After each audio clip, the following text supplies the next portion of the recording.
Di balik kemajuan ilmu kedokteran modern, ada tokoh yang jejaknya nyaris terlupakan dunia, seorang ilmuwan muslim yang hidup di abad ke-13 dan berhasil membongkar misteri tubuh manusia yang belum terpecahkan saat itu. Namanya adalah Ibnu Al-Nafis.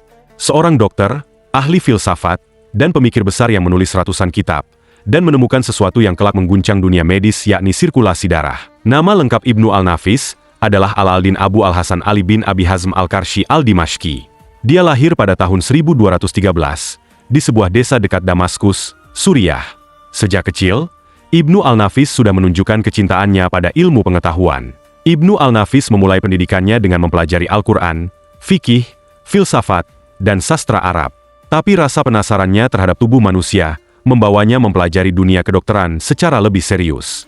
Pada usia 16 tahun, ia mulai belajar di Rumah Sakit Nuri, salah satu pusat medis terkemuka saat itu. Di sana, ia belajar selama hampir 1 dekade. Ia tak hanya mempelajari teori, tapi juga menyaksikan dan melakukan praktik bedah, menganalisis fungsi organ, serta membandingkan berbagai teori medis dari Yunani, Romawi, dan dunia Islam. Perjalanan intelektual Ibnu Al-Nafis membawanya keluar dari Damaskus.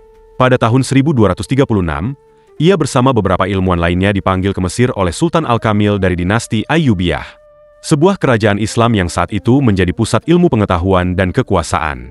Di sana, ia dipercaya menjadi dokter kepala di Rumah Sakit Al-Nasri, rumah sakit besar yang didirikan oleh pendiri dinasti tersebut. Ibnu Al-Nafis bukan hanya seorang dokter yang mengobati pasien, tapi juga seorang guru yang berbagi pengetahuan kepada murid-muridnya, serta peneliti yang terus menulis dan mengkritisi teori-teori lama.